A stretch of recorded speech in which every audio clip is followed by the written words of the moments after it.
Hello और lovely lovely CMA final students, कैसे हो आप लोग? क्या चल रहा है आपकी जिंदगी के अंदर? और आज अपन चालू करने वाले हैं अपना part 6 of your chapter number 4 index 16। अपना इंडेक्स 16 काफी अच्छे तेजी से चल रहा है। मेरे को पता था इसमें अप्रोक्सीमेटली 12-13 घंटे तो इस इंडेक्स में जाने ही वाले हैं, और उसी उसी तरफ अपन अग्रसर चल रहे हैं। और आज अपन क्या करने वाले हैं सर? आज अपन सबसे पहले पार्ट 5 में क्या पढ़ा था वो रिवाइज करेंगे। पार्ट 5 में एक इंपॉर्टेंट कंसेप्ट पढ़ा था अपन ने, ट्रीटमेंट ऑफ रीवैल्यूएशन गेन और लॉस। तो उसको अपन अच्छे से फिर से रिवाइज कर लेंगे। उसमें एक आधा पॉइंट मेरे को तुम्हें और बताने में मैं तुम्हें बता दूंगा। मेजरली कल तो पूरा वो खत्म हो गया था टॉपिक, बट उसमें एक दो छोटी बातें थी जो मैंने तुम्हें कल नहीं बताई, ताकि तुम कंफ्यूज ना हो जाओ, कि वो वैसे ही थोड़ा कंफ्यूजिंग था। तुमने देखा होगा कि मैं भी बीच में एक बार कंफ्यूज हो गया था कि कब क्या बोलना है, क्योंकि वो इतना कंफ्यूजिंग हो जाता है ना टर्म। पहले गेन फिर loss, loss gain, gain loss, कभी कभी ऐसा हो जाता है। तो बीइंग बीइंग बीइंग स्टूडेंट तो तुम्हारे लिए बिल्कुल ये कंफ्यूजिंग हुआ होगा एक बार। सबसे पहले अपन क्या करेंगे सर, रिवाइज कर लेंगे सारी चीजों का जो अपन ने कल पढ़ा था। उसके बाद में अपन क्या करेंगे, अपना आगे का चालू करेंगे। आज मैं पूरी कोशिश करूंगा कि कंसेप्ट इसके खत्म हो जाए, ताकि अब अपने पास सिर्फ क्वेश्चंस बचे करने को। और जैसे ही सारे कंसेप्ट खत्म होंगे ना, तो अपन एक बहुत ही बेस्ट चीज करने वाले। क्या करने वाले सर? जितना पूरा का पूरा इंडेक्स 16 एकदम अच्छे से पहले रिवाइज कर लेंगे, फटाफट फटाफट फटाफट। और उसके बाद में अपन क्वेश्चंस करेंगे नए। और फिर लास्ट में मैंने तुम्हें जैसे प्रॉमिस किया था कि सर जो रिकॉर्डिंग खराब थी, इसकी वजह से जो क्वेश्चंस मैंने पहले करवाए थे वो तुम्हें शायद तक सही से नहीं आए होंगे, ठीक है, तुम्हें थोड़ी डिफिकल्टी हुई होगी। वो क्वेश्चंस भी अपन फिर से कर लेंगे, ठीक है, बट वो सबसे लास्ट में करेंगे अपन, क्योंकि मुझे नहीं लगता कि उतनी भी ज्यादा डिफिकल्टी आई होगी। बट या डिफिकल्टी तो आई है, वो अब डिफिकल्टी आ गई है तो करना तो पड़ेगा, not an option for me. तो शुरुआत करते हैं अपन रिवीजन। सर रिवीजन अपने क्या कर रहे थे, सब्सिक्वेंट रिवैल्यूएशन पढ़े थे सर, ठीक है, सब्सिक्वेंट रिवैल्यूएशन पढ़े थे। आगे ये रहा सर, सब्सिक्वेंट रिवैल्यूएशन पढ़ा था अपन ने। सही से रिकॉर्डिंग चल रही है ना, एक बार देख लेता हूँ मैं।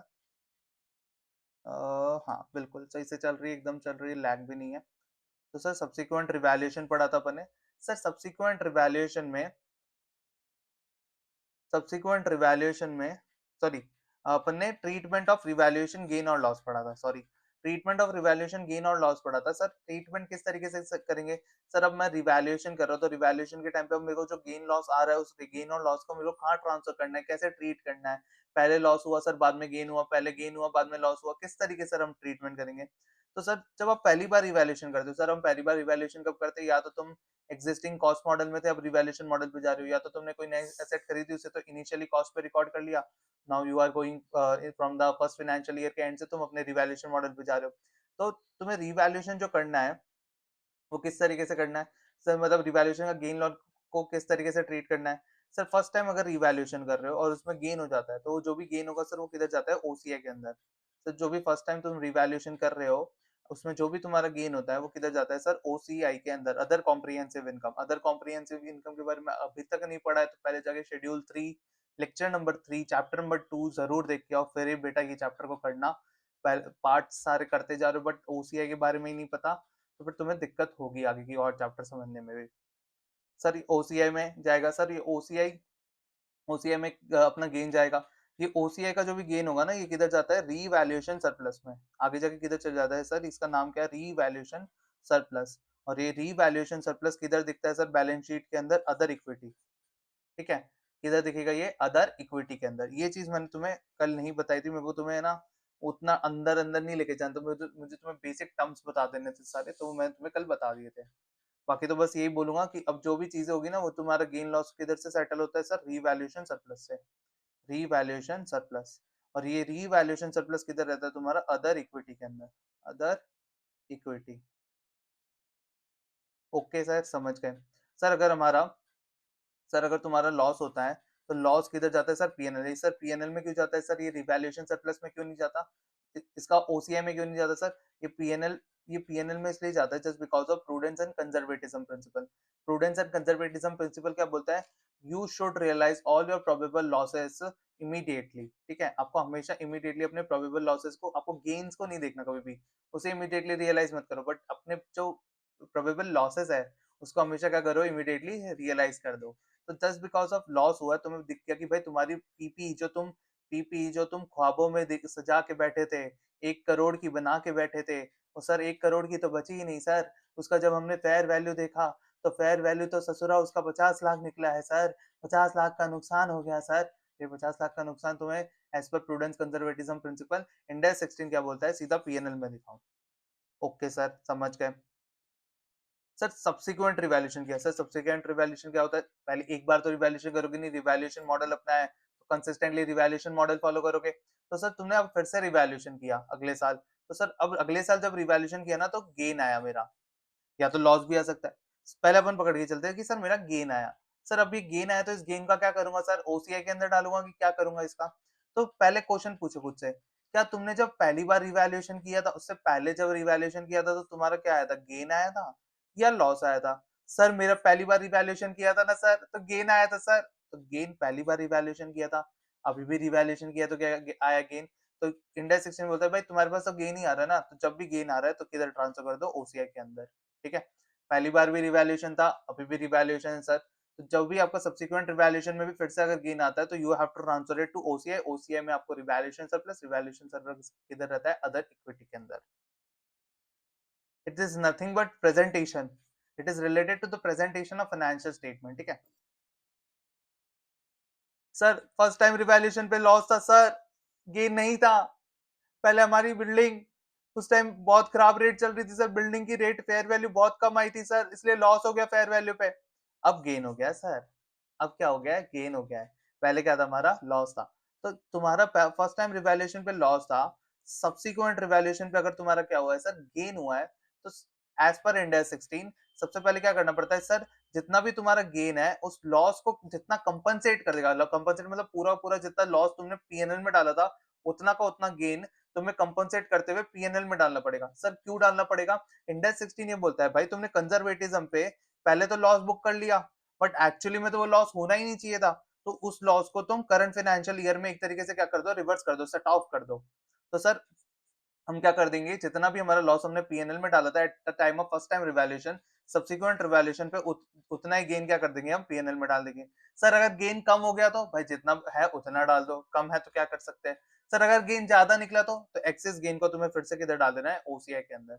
ओवर एंड अबाउट जितना भी गेन योर लॉस है, तो तुम उस लॉस से तुम्हें ओवर एंड अबाउट जितना भी गेन है उसको किधर डाल देना है? तुम्हारे ओसीआई के अंदर।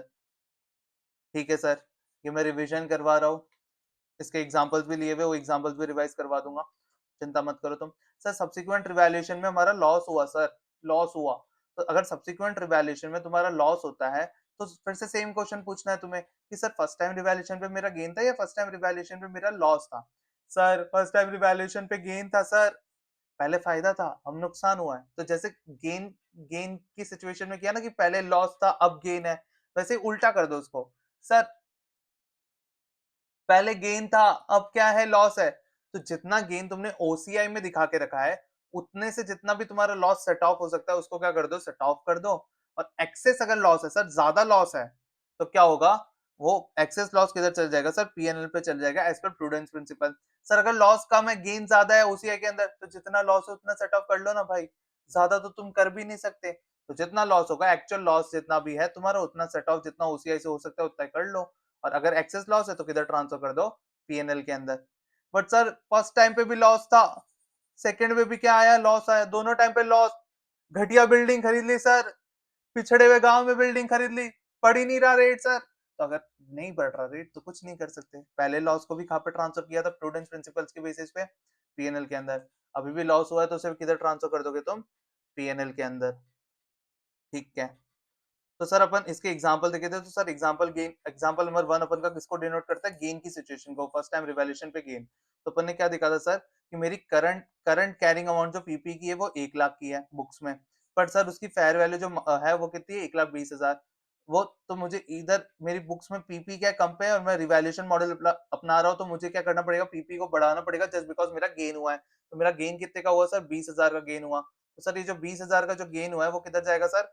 मेरा 20,000 का गेन जाएगा रिवैल्यूएशन गेन ओसीआई के अंदर, मतलब मेरा रिवैल्यूएशन सरप्लस में जाने वाला है सर। और एसेट मेरा क्या हो जाएगा? बढ़ जाएगा अकॉर्डिंगली। बट सर मेरा फर्स्ट टाइम रिवैल्यूएशन पे क्या हुआ है? मेरा फर्स्ट टाइम रिवैल्यूएशन पे मेरा क्या हुआ है सर? लॉस हुआ है। अगर फर्स्ट टाइम रिवैल्यूएशन पे लॉस हुआ है तो उसके लिए मैंने एग्जांपल 2 दे रखा है। जैसे फॉर एग्जांपल मेरी जो कैरिंग अमाउंट थी वो 1 लाख थी, बट मेरी जो फेयर वैल्यू आई है वो 80,000 आई है सर, 20,000 का नुकसान हो गया तो उल्टी एंट्री हो जाएगी सर, रिवैल्यूएशन लॉस होगा और वो किधर जाएगा, एसेट को क्या कर देगा कम। बट सर ये लॉस किधर जाता है, पीएनएल के अंदर, ये लॉस तुम्हारा किधर जाएगा, पीएनएल के अंदर, ठीक है। तो वो अपन ने कर लिया एंट्री। सर एग्जांपल 3 किसके ऊपर है कि पहले गेन था अभी भी गेन है, तो नीचे आओ, इधर एग्जांपल 3। तो अपन ने एग्जांपल 1 को कंसीडर करते हुए सर कैरिंग अमाउंट अब मेरी नई कितनी हो गई थी, 1,20,000। सर फिर से न्यू फेयर वैल्यू जो आई वो 1,40,000 ही, तो 20,000 से और बढ़ गई, तो 20,000 से एसेट को बढ़ा दिया और रिवैल्यूएशन गेन को किस में डाल दिया सर मैंने, मेरे ओसीआई के अंदर। बट सर पहले पहले लॉस था, अब क्या है गेन है, तो उसके उसके लिए मैंने एग्जांपल 4 दे रखा है तुम्हें। एग्जांपल 4 में अपन ने क्या पढ़ा था सर कि कंसीडरिंग एग्जांपल 2 में क्या हुआ था सर, मेरे को लॉस हुआ था, बट अब न्यू फेयर वैल्यू जो आई है उसमें सर गेन आया है सर न्यू फेयर वैल्यू में क्या की वजह से क्या हो रहा है, मुझे गेन हो रहा है, कितने का हो रहा है, 30,000। तो सर जितना भी लॉस मैंने ट्रांसफर किया था पीएनएल के अंदर, उतना तो पहले मैं लॉस को सेट ऑफ करूंगा पीएनएल में जाके, तो गेन गेन से मेरे तो 20,000 का मेरे को लॉस ट्रांसफर किया था, तो 20,000 का मैंने क्या किया पीएनएल में ट्रांसफर कर दिया गेन को, और बाकी सर 10,000 का जो एक्स्ट्रा गेन था वो मैंने किधर ले गया सर, ओसीआई के अंदर। इसके बाद में तुम्हारा एग्जाम्पल नंबर 5 आता है। एग्जाम्पल नंबर 5 किसके ऊपर है, पहले गेन था अब क्या है, लॉस है। तो एग्जाम्पल 1 में क्या था पहले मेरे, गेन, अब मेरे को क्या हो रहा है, लॉस। सर मेरे गेन की वजह से 1,20,000 हुई थी ना, हाँ सर इधर 1,20,000 करी थी अपन ने एग्जाम्पल 1 में। अब मेरे को क्या हो रहा है सर, न्यू फेयर वैल्यू पे 90,000 में, तो मेरा 30,000 का लॉस हो रहा है। तो सर जितना गेन अवेलेबल है उतना तो मैं सेट ऑफ कर लूंगा मेरे ओसीआई की गेन से, बाकी मैं क्या करूंगा सर, बाकी का मैं क्या करूंगा, ओसीआई के अंदर मेरा रिवैल्यूएशन लॉस जाके 20,000 उतना सेट ऑफ हो जाएगा सर, और बाकी का मेरा किधर चल जाएगा, पीएनएल के अंदर। फिर अपन ने पढ़ा था एग्जाम्पल नंबर 6। एग्जाम्पल नंबर 6 इसमें था सर पहले भी लॉस अभी भी लॉस, तो पहले भी पीएनएल में डाला था अभी भी पीएनएल में डाल दो। सर मेरी एग्जाम्पल 2 को कंसिडर करके सर मेरी कैरिंग अमाउंट कितनी थी, 80,000 रुपए। न्यू फेयर वैल्यू मेरी उससे भी कम आई सर, पहले भी लॉस हुआ था सर 20,000 का, पहले भी लॉस हुआ था मेरा 20,000 का, अभी भी क्या हुआ है सर, 20,000 का लॉस हो गया। तो सर जो भी लॉस हुआ उसको किस में डाल दोगे तुम, रिवैल्यूएशन लॉस को पीएनएल में डाल दोगे। इसी के साथ अपना एग्जाम्पल सारे कंसिडर हो जाते हैं, अपन को जो भी एग्जाम्पल इसमें करने थे, अपन ने जो भी समझा था कंसेप्ट अभी तक का, वो अपना पूरा का पूरा क्या हो गया है, खत्म हो गया है। और अब अपन चलते हैं नेक्स्ट कंसेप्ट के ऊपर, बिना किसी देरी के, कोई और अपना काम नहीं है, कंसेप्ट को फटाफट फटाफट निपटा दे जाना है, ठीक है।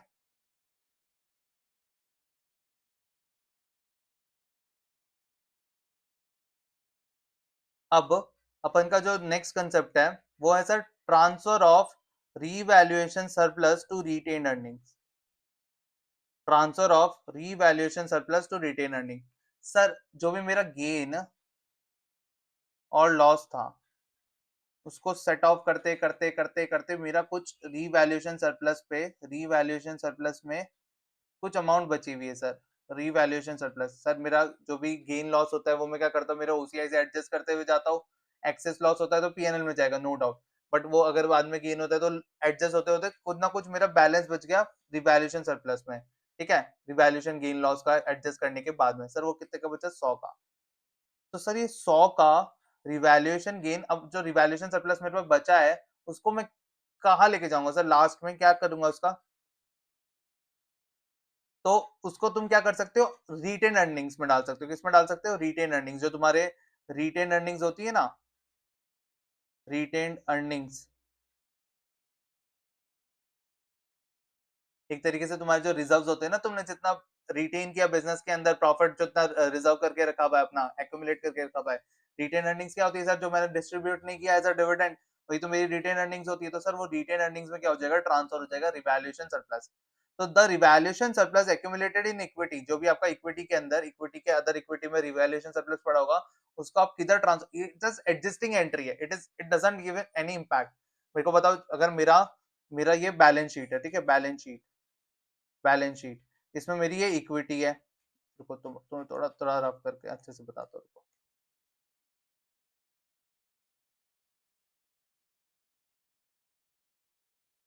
बाजू में ही चलते, छोड़ो ना, दिखाओ।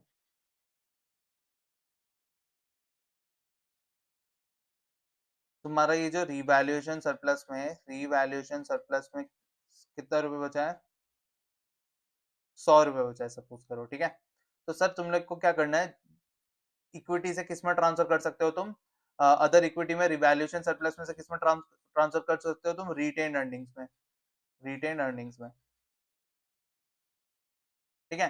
मतलब रिवैल्यूएशन सरप्लस ऐसी चीज है, जैसे अपन ने पढ़ा था ना, ओसीआई में दो चीज होती है, ओसीआई में एक चीज होती है आर और एक होती है एनआर। तो ओसीआई में आर क्या होता है सर, जो ओसीआई का बैलेंस आपने इकट्ठा किया है, ठीक है, वो किधर चल जाएगा, पीएनएल के अंदर। एक मोमेंट के बाद में वो अगर आर कैटेगरी का होगा तो वो किधर चलेगा जाएगा सर, पीएनएल के अंदर। अगर सर ओसीआई एनआर होगा तो वो कभी भी पीएनएल में जाने वाला, पीएनएल में जाने वाला नहीं है। अपन ने ये चीज पढ़ी थी कि नहीं पढ़ी थी, हाँ सर बिल्कुल पढ़ी थी। सर अपन ने ओसीआई के अंदर दो कैटेगरीज पढ़ी थी सर, या ओसीआई में जो आपने गेन इकट्ठा किया है, वो गेन लॉस इकट्ठा किया है, तो या तो किधर जाएगा, आपके पीएनएल में जाएगा। अगर वो रिक्लासिफाइबल है, ओसीआई आर है, अगर सर वो नॉन रिक्लासिफाइबल है तो वो कभी भी पीएनएल के थ्रू कभी भी रूट होने वाला नहीं है। तो इंडेक्स 16 बोलता है, जो भी ये तुम्हारा होता है ना रिवैल्यूएशन सरप्लस, इंडेक्स 16 के अकॉर्डिंग जो भी तुम्हारा रिवैल्यूएशन गेन करके जो भी रिवैल्यूएशन सरप्लस बचा हुआ है, वो हमेशा क्या होगा, ओसीआई एनआर होगा। क्या होगा, ओसीआई एनआर। तो सर ओसीआई एनआर है तो कभी भी पीएनएल के थ्रू तो रूट होगा नहीं। तो इंडेक्स 16 बोलता है कि भाई तुम रिवैल्यूएशन सरप्लस को किसमें दिखा सकते हो, डायरेक्टली रिटेन अर्निंग्स। तो बेसिकली अगर मैं बात करूं, तुम्हारी ये इक्विटी होती है, ठीक है। इक्विटी में दो चीज होती है तुम्हारी, एक तो शेयर कैपिटल होता है, इक्विटी शेयर कैपिटल। दूसरा तुम्हारा क्या होता है सर, अदर इक्विटी होता है। ये अदर इक्विटी में तुम्हारा सर रिवैल्यूएशन सरप्लस भी दिख रहा है और तुम्हारा रिटेन अर्निंग्स भी दिख रहा है, ठीक है। तो सर ये रिवैल्यूएशन सरप्लस जो होगा, वो रिवैल्यूएशन सरप्लस को अब तुम्हें किधर डालो सर, रिटेन अर्निंग्स में डालो। तो ये रिटेन अर्निंग्स में डालना is nothing but an adjusting entry. इधर मेरा 100 रुपए पड़ा था, मैं 100 रुपए को उठा के इधर डाल दे रहा हूँ, बस 100 रुपए। तो इससे मेरे बैलेंस शीट पे तो कोई इंपैक्ट नहीं आने वाला, हाँ सर बिल्कुल भी नहीं आने वाला। It's just an adjusting entry, ये ट्रीटमेंट ऑफ प्रेजेंटेशन है। अपन ने हमेशा सीखा ना, इंडेक्स 16 हमेशा डील करता है फेयर प्रेजेंटेशन, बेस्ट प्रेजेंटेशन के साथ। सॉरी, अपना इंडेक्स जो है वो क्यों आए थे एएस के कंपैरिजन में, क्योंकि वो प्रेजेंटेशन वाइज और बेटर बेटर है। वो क्या बोलते हैं, तुम्हारे डिस्क्लोजर वाइज और ज्यादा अच्छे है। इंटरनेशनल बेसिस पे जो प्रेजेंटेशन फॉलो होती है वो अपन फॉलो कर रहे हैं। तो just it is a presentation, nothing else, ठीक है। तो सर जो भी हमारा रिवैल्यूएशन सरप्लस में सर एंड में जाके बैलेंस बच गया, वो तुम क्या कर सकते हो, अदर इक्विटी में डाल सकते हो। बट सर किस तरीके से सर, क्या हर साल नहीं डाल सकते, सीधा हम एंड में डालेंगे। तो ये अपन को दो सरकमस्टेंसेस में आप फॉलो कर सकते हो सर। जितना तुम्हारा एक्सेस डेप्रिसिएशन है सर, ये एक्सेस डेप्रिसिएशन क्या होता है, अभी एक एग्जांपल लूंगा, सब कुछ चीजें क्लियर करूंगा। जितना तुम्हारा एक्सेस डेप्रिसिएशन है, ठीक है, when the asset is in use, the excess depreciation on revalued carrying amount minus depreciation on historical amount can be transfer to retain earning, this is an optional. But जब भी तुम asset को D recognise करोगे, retire करोगे, अपनी book से बाहर निकालोगे, तो उससे रिलेटेड जितना भी रिवैल्यूएशन सरप्लस बचेगा, उसको तुम्हें किसमें डालना पड़ेगा, रिटेन अर्निंग्स में। इसको पूरा डिटेल में एक्सप्लेन करते हैं, ये पॉइंट काफी इंपॉर्टेंट है तुम्हारे क्वेश्चन के पॉइंट ऑफ व्यू से भी। ये अपना हो गया part, point number 5 of your last point है तुम्हारा रिवैल्यूएशन के मॉडल के ऊपर। Sir transfer of, transfer of revaluation surplus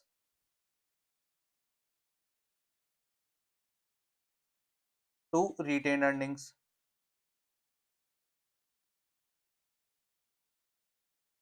देखो, transfer of revaluation surplus to retain earnings किस तरीके से, सबसे पहली चीज तुम्हें याद रखनी है, जो भी तुम्हारा रिवैल्यूएशन सरप्लस, रिवैल्यूएशन गेन या लॉस, ठीक है, वो हमेशा क्या होता है, ओसीआई में जाता है, ठीक है, ओसीआई में जाएगा। लॉस सिर्फ लॉस हो रहा है तो तुम्हारा गेन, जो भी तुम्हारा रिवैल्यूएशन सरप्लस है वो किधर है, ओसीआई के अंदर। और ये ओसीआई जो है वो क्या है, एनआर है। एनआर मतलब सर नॉन रिक्लासिफाइबल है, मतलब ये कभी भी पीएनएल के थ्रू रूट नहीं हुआ, मतलब means what I want to say is, जो भी तुम्हारा रिवैल्यूएशन सरप्लस का जो बैलेंस बचा ना, रिवैल्यूएशन सरप्लस का, रिवैल्यूएशन सरप्लस जो भी तुम्हारा बचा, ठीक है, वो कभी भी तुम्हारा किधर नहीं जाने वाला, पीएनएल के अंदर नहीं जाने वाला। वो हमेशा वो नॉन रिक्लासिबल रहेगा, वो डायरेक्टली ट्रांसफर होगा रिटेन अर्निंग्स के अंदर। किधर ट्रांसफर होगा सर, रिटेन अर्निंग्स, जो भी तुम्हारा पीएनएल से तुम रिटेन अर्निंग्स बनाते हो, वो रिटेन अर्निंग्स के अंदर डायरेक्टली ट्रांसफर हो जाएगा। तुम्हारे इक्विटी में जो दिखता है सर, दो चीज दिखती है, या तो इक्विटी शेयर कैपिटल दिखता है अपना, दूसरा दिखता है सर अदर इक्विटी। तो तुम्हारे अदर इक्विटी में रिवैल्यूएशन सरप्लस भी है और तुम्हारे अदर इक्विटी में रिटेन अर्निंग्स भी है। तो सर इधर मेरा रिवैल्यूएशन सरप्लस में अगर 100 का बैलेंस बचा है, तो ये 100 का बैलेंस क्या करूंगा मैं, रिटेन अर्निंग्स में ट्रांसफर कर दूंगा, ठीक है। मतलब कभी भी सर ये पीएनएल के थ्रू रूट नहीं होगा, पीएनएल के अंदर कभी भी ट्रांसफर होने वाला नहीं है। जो भी रिवैल्यूएशन सरप्लस तुम्हारा बचा है ड्यू टू गेन और लॉस, वो तुम्हारा सीधा का सीधा किधर जाएगा, रिटेन्ड अर्निंग्स के अंदर। ये नॉन रिक्लासिफाइबल चीज है एज पर इंडेक्स 16। और अपन ने पढ़ा था कि ओसीआई में क्या एनआर है क्या आर है, वो पर्टिकुलर इंडेक्स बताते हैं। तो इंडेक्स 16 क्या बोलता है, जो भी तुम्हें रिवैल्यूएशन गेन लॉस हो रहा है उसकी वजह से जो भी तुम्हारा अल्टीमेटली रिवैल्यूएशन सरप्लस का बैलेंस बचेगा, सर मेरे को पहले गेन हुआ 100 का, फिर लॉस हुआ 10 का, फिर सर 90 बचे, फिर 90 के बाद में सर 20 का और लॉस हुआ तो 70 बचे, 70 के बाद में सर 50 का गेन हो गया, तो फिर से मेरा 120 हो गया। सर ये 120 अब लास्ट है, 120 के बाद में कुछ नहीं बचा। तो अब ये जो है ना, ये 120 वो तुम्हारा पीएनएल में नहीं जाएगा सर, ये तुम्हारा किधर चल जाएगा, रिटेन अर्निंग्स में डायरेक्टली। पीएनएल के थ्रू कभी भी रूट नहीं हुआ ये तुम्हारा जो गेन है वो। सर ये कब ट्रांसफर करूंगा सर मैं, ये जब revaluation surplus debit to retain earnings में कब करूंगा सर, ये एंट्री कब पड़ेगी, रिवैल्यूएशन सरप्लस का क्रेडिट बैलेंस होता है तो उसे खत्म करने के लिए मैं डेबिट करूंगा। Revaluation surplus account debit to retained earnings, retained earnings.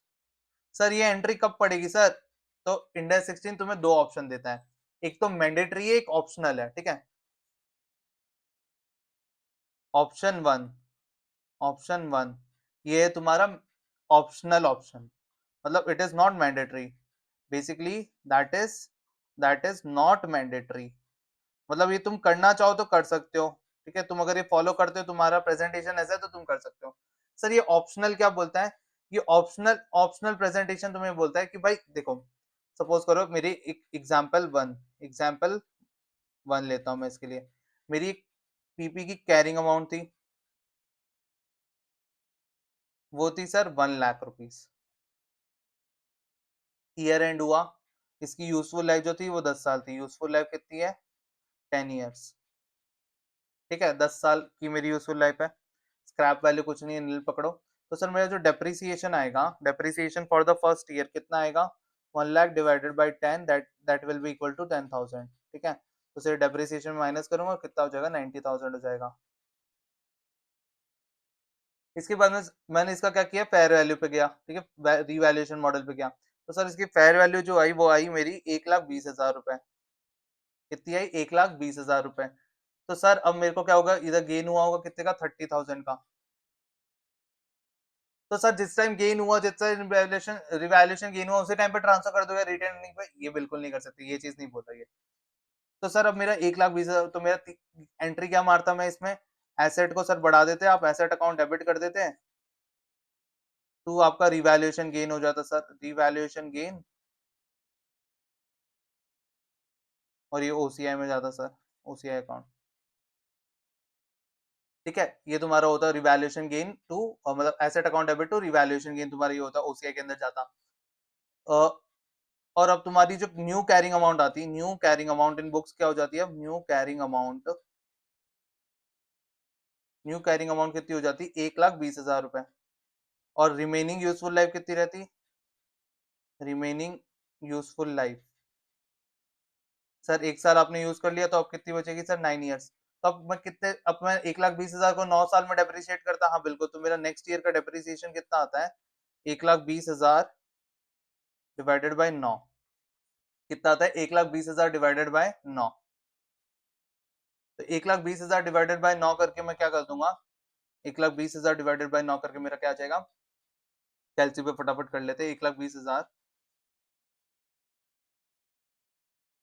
1,20,000 divided by 9, ठीक है, 13,333, ठीक है, ये मेरा आ रहा है डेप्रिसिएशन। सर आफ्टर रिवैल्यूएशन, जो रिवैल्यूएशन से पहले मेरा डेप्रिसिएशन कितना था सर, 10,000। अब मेरा रिवैल्यूएशन के बाद में डेप्रिसिएशन कितना है सर, 13,300। तो इंडेक्स 16 ये बोलता है कि भाई तुम्हें अगर रिटेन अर्निंग्स में हर साल ट्रांसफर करना है, तो तुम्हारे पास एक ऑप्शनल ऑप्शन देता हूं मैं, एक नॉन मैंडेटरी ऑप्शन देता हूं। जितना भी तुम्हारा ये इंक्रीमेंटल डेप्रिसिएशन है, जितना भी तुम्हारा ये इंक्रीमेंटल डेप्रिसिएशन है, उतना तुम क्या कर दो, रिटेन अर्निंग्स में तुरंत ट्रांसफर कर दो। Incremental depreciation, incremental incremental depreciation, sir ये इंक्रीमेंटल अप्रिसिएशन मेरा कितना है, 13,333 माइनस 10,000, पहले सर मेरा विदाउट रिवैल्यूएशन 10,000 का लगा था, अब मेरा रिवैल्यूएशन की वजह से डेप्रिसिएशन क्या हो गया, बढ़ गया। तो 13,333 माइनस 10,000, तो 3,333, इतना तुम डायरेक्टली किधर ट्रांसफर कर सकते हो, रिटेन्ड अर्निंग्स में, रिटेन्ड अर्निंग्स में। ओके सर, बेसिकली मतलब ऑप्शनल ऑप्शन ये बोलता है कि रिवैल्यूएशन की वजह से आपको जो भी डेप्रिसिएशन चेंज हुआ है, जितना भी डेप्रिसिएशन बढ़ा है, तो आपका जितना भी इंक्रीमेंटल डेप्रिसिएशन हुआ है, उतना अमाउंट आप हर साल रिवैल्यूएशन सरप्लस से किधर ट्रांसफर करते जाओ, रिटेन अर्निंग्स में ट्रांसफर करते जाओ। रिवैल्यूएशन सरप्लस से किधर ट्रांसफर करते जाओ, रिटेन अर्निंग्स में। तो देखो यही बोल रहा है ऑप्शन तुम्हारा।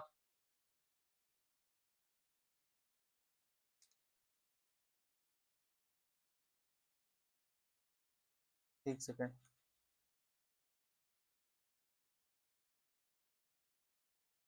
एक कच मिनट भाऊ, ये हैंग हो रहा है, तुम्हारे सामने ही है जो भी है, देखो।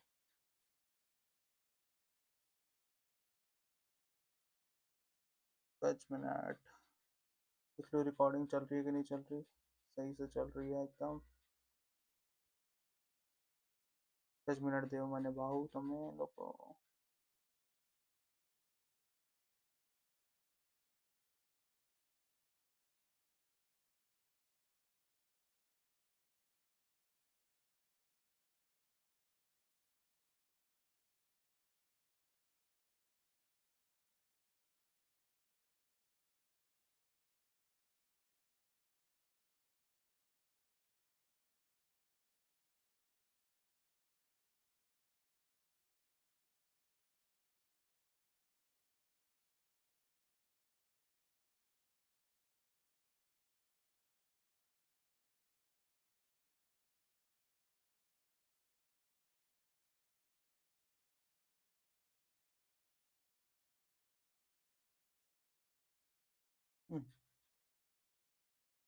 Okay, sorry for the wait, मैं ना वो एक चीज सही कर रहा था, तो दिक्कत हो रही थी मेरे हिसाब से, अभी भी है।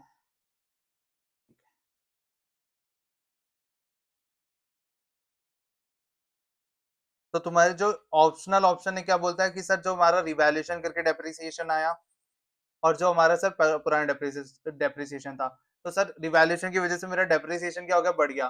तो इंडेक्स 16 तुम्हें ऑप्शन देता है कि भाई अगर तुम्हें हर साल कुछ कुछ अमाउंट अगर ट्रांसफर करनी है रिवैल्यूएशन सरप्लस से रिटेन अर्निंग्स में, तो जितना भी तुम्हारा एक्सेस डेप्रिसिएशन है, एक्सेस डेप्रिसिएशन, उसको तुम क्या करो, ट्रांसफर कर दो किसमें से, रिवैल्यूएशन सरप्लस से किधर ट्रांसफर कर दो सर, रिटेन अर्निंग्स में।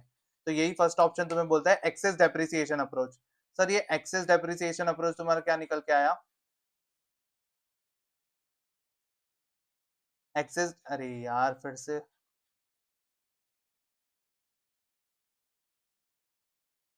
सॉरी सॉरी, आई पार्डन, ठीक है। Excess depreciation approach, when the asset is in use, अगर तुम्हें लगता है जब तुम असेट यूज कर रहे हो तभी तुम्हें थोड़ा थोड़ा ट्रांसफर करना है रिवैल्यूएशन सरप्लस से किधर, रिटेन अर्निंग्स के अंदर। तो जितना भी तुम्हारा एक्सेस डेप्रिसिएशन है, excess depreciation, depreciation on revalued carrying amount, जो मेरा 1,20,000 डिवाइड बाय 9 करके निकला, माइनस जो डेप्रिसिएशन हिस्टोरिकल कॉस्ट पर थी, मतलब 1,00,000 डिवाइडेड बाय 10 करके 10,000 जो आया था, कैन बी ट्रांसफर्ड, उन दोनों का जो डिफरेंस है वो किस में ट्रांसफर हो सकता है, रिटेन अर्निंग्स में, पूरा का पूरा क्या है, ऑप्शनल। तो सर जो मेरा एक्सेस डेप्रिसिएशन आया, यार पता नहीं क्या हो रहा है, हैंग ही हो रहा है एकदम।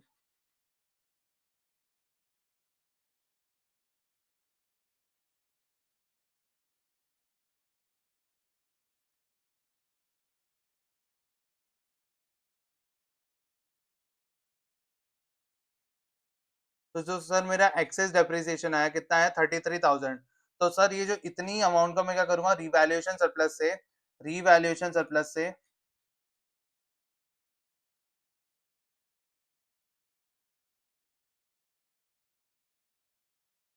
रीवैल्यूएशन सरप्लस को क्या कर दूंगा, डेबिट कर दूंगा sir, surplus account debit to, revaluation surplus account debit to क्या होगा मेरा सर, रिटेन अर्निंग्स में चले जाएगा, किधर चले जाएगा, रिटेन अर्निंग्स। 3,333, 3,333। इसमें एक नोट दे रहा हूँ, बहुत इंपॉर्टेंट नोट है, नोट, नोट। सर डेप्रिसिएशन कितना जाएगा पीएनएल के अंदर, तो पीएनएल के अंदर तो अभी भी डेप्रिसिएशन किधर जाएगा सर, डेप्रिसिएशन कितना जाएगा 13,333 पूरा डेप्री ऐसा नहीं सर 3033 मैंने उधर कर दिया और 10,000 इधर कर दिया, ऐसा नहीं चलेगा क्योंकि तुम तो बोलोगे सर रिटेन अर्निंग्स में डायरेक्टली बैलेंस तो पीएनएल से ही जाता है, तो ऐसा कर देते सर 10,000 का डेप्रिसिएशन ही ट्रांसफर करते उधर और जो 3,333 है वो कर देते उधर। नहीं, बट तुम्हें पूरा का पूरा डालना है, अल्टीमेटली देखोगे तो हुआ तो वही है। जैसे मेरे को बताओ पीएनएल का डेप्रिसिएशन 13,333 से क्या हुआ, तुम्हारा एक्सेस डेप्रिसिएशन की वजह से पीएनएल कम हुआ, ठीक है 33,333 से, और वो पीएनएल का ट्रांसफर किधर होगा बैलेंस रिटेन अर्निंग्स में, तो रिटेन अर्निंग्स में भी अल्टीमेटली कम जाएगा। हाँ के ना, बिल्कुल सर, क्योंकि मेरा पहले 10,000 का डेप्रिसिएशन डेबिट हो रहा था, कितना डेबिट हो रहा था 10,000 का डेप्रिसिएशन डेबिट हो रहा था, अब कितना डेबिट होगा सर 13,333 डेबिट होगा, तो सर मेरा डेप्रिसिएशन तो ज्यादा डेबिट हो रहा है ना, तो इसकी वजह से क्या होगा सर इम्पैक्ट कर गया, नहीं इसका इम्पैक्ट तुमने दूसरी जगह 3,333 करके क्या कर दिया, सेट ऑफ भी कर दिया एक तरीके से, किधर कर दिया है रिटेन अर्निंग्स के अंदर, तो वो तुम्हारा सेट ऑफ हो चुका है। सर ये हमें याद नहीं रहेगा, ये याद रखने की जरूरत भी नहीं है तुम्हें, याद रहे तो ठीक नहीं रहे तो ठीक, बट इतना याद रखना कि सर जो डेप्रिसिएशन है वो तो एक्चुअली जाने वाला है पीएनएल के अंदर। ओके सर, समझ गए।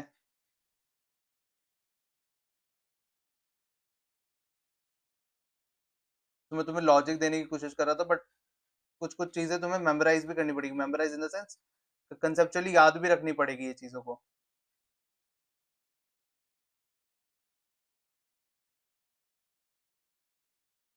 तो सर जो भी हमारा एक्सेस डेप्रिसिएशन है, जो भी सर हमारा एक्सेस डेप्रिसिएशन है वो किधर ट्रांसफर हो जाएगा सर रिटेन अर्निंग्स के अंदर, बट सर पीएनएल के अंदर तो मेरी 13,333 की डेप्रिसिएशन की अमाउंट जाएगी, तुम उसे कम करके मत दिखा देना भाई।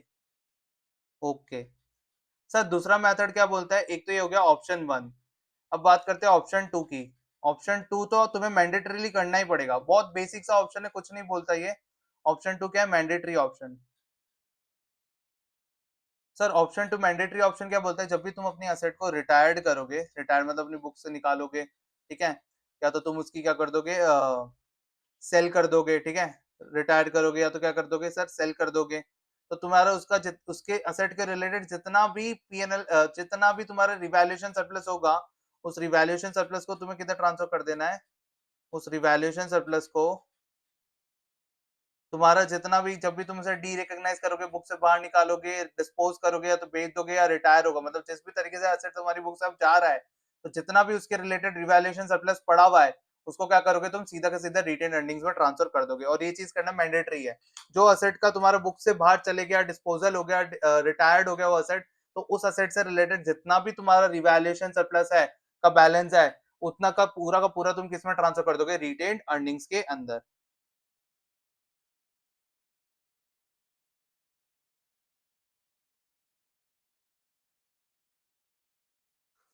सॉरी फॉर द हैंग, पता नहीं क्या हो रहा है, गजब का ही हैंग हो रहा है ये। जितना भी तुम्हारा रिटायर्ड करने पे, डिस्पोजल डिस्पोजल करने पे, या तो तुम असेट को बुक से डी रिकॉग्नाइज कर रहे हो, मतलब बुक से बाहर निकाल रहे हो, सर डी रिकॉग्नाइज कैसे करते हैं वो तुम्हारा लास्ट टॉपिक है, तो उसके बारे में पढ़ेंगे सर। अगर बुक्स में से जब भी असेट निकल रहा है बाहर बुक्स में से, उसका वजूद खत्म हो रहा है, तो उसके रिलेटेड जितना भी रीवैल्यूएशन सरप्लस है, रीवैल्यूएशन सरप्लस वो किधर ट्रांसफर हो जाएगा सर, रिटेन अर्निंग्स में ट्रांसफर हो जाएगा, और ये तो तुम्हें करना ही करना है, ठीक है। रिटेन अर्निंग्स में क्या हो जाएगा, ट्रांसफर हो जाएगा, जनरल एंट्री वही पड़ेगी, रिवैल्यूएशन सरप्लस बुक से गया, revaluation surplus, revaluation surplus account debit to retained earnings account. Sir revaluation surplus account debit to retain earnings account, तो बेसिकली सर ये जो भी रिवैल्यूएशन सरप्लस का जो भी बैलेंस बचा वो रिटेन अर्निंग्स में कब जाएगा, ये कभी भी पीएनएल के थ्रू नहीं जाएगा। सबसे पहले तो ये ओसीआई एनआर वाला चीज है, इसका कभी भी रूटिंग पीएनएल के थ्रू नहीं होगी, तो इसका पीएनएल को टच करने की जरूरत ही नहीं है, जो भी तुम्हारा गेन बच जाएगा उसे कभी भी पीएनएल से छूना नहीं है तुम्हें। अब इसके बाद क्या होगा, तुम्हारा जो अपना ये क्या बोलते हैं, दो ऑप्शन देता है तुम्हें इंडेक्स 16। इंडेक्स 16 सबसे पहला ऑप्शन क्या देता है सर तुम्हें, वो बोलता है कि एक ऑप्शनल अप्रोच है, तुम्हारा जितना भी रिवैल्यूएशन की वजह से एक्सेस डेप्रिसिएशन आ रहा है, रिवैल्यूएशन की वजह से जितना भी एक्सेस डेप्रिसिएशन आ रहा है, चीज पे मैं वजन डाल रहा हूँ, जितना भी तुम्हारा एक्सेस डेप्रिसिएशन आ रहा है वो तुम्हें किधर ट्रांसफर करना है सर? एक्सेस डेप्रिसिएशन किधर ट्रांसफर करना है? पूरा पूरा तुम्हें रिटेन अर्निंग्स के अंदर। ये ऑप्शनल अप्रोच है। तुम हर साल क्या कर सकते हो, जब तक तुम असेट यूज कर रहे हो, तुम्हारा रिवैल्यूएशन करने पे जितना भी हर बार एक्सेस डेप्रिसिएशन आ रहा है, तो तुम उसे किधर ट्रांसफर कर दो? पीएनएल में। बट एक मैंडेटरी रिक्वायरमेंट भी है कि भाई जब भी तुम्हारा असेट बुक से डिस्पोज होगा, डी रिकॉग्नाइज होगा, बुक से धक्के मार के बाहर निकाल दिया जाएगा, तो वो तुम्हारा पूरा पूरा असेट का जितना भी रिवैल्यूएशन सरप्लस है, वो पूरा पूरा किधर ट्रांसफर हो जाएगा? रिटेन अर्निंग्स की वजह से। जब भी तुम अगर एक्सिस डेप्रिसिएशन अप्रोच अपना रहे हो और तुम्हारा जो भी उसकी वजह से डेप्रिसिएशन बढ़ रहा है, तो सर क्या हम कम अमाउंट वाला डेप्रिसिएशन पीएनएल में डालेंगे या ज्यादा? तुम्हें तो डेप्रिसिएशन तो पूरा ही डालना है, ठीक है? कभी भी ये जो एक्सेस डेप्रिसिएशन की वजह से जितना भी तुम रिटेन अर्निंग्स में डाल रहे हो, तुम्हारा पीएनएल के थ्रू रूट नहीं होगा, वो तुम्हारा सीधा क्या होगा? रिवैल्यूएशन सरप्लस का बैलेंस कम होगा और रिटेन अर्निंग्स का बैलेंस बढ़ जाएगा। It's just an adjusting entry, ठीक है? तो इसी के साथ अपना रिवैल्यूएशन मॉडल वाला टॉपिक पूरा पूरा क्या हो जाता है? खत्म हो जाता है। अब अपन बढ़ते हैं नेक्स्ट टॉपिक के ऊपर,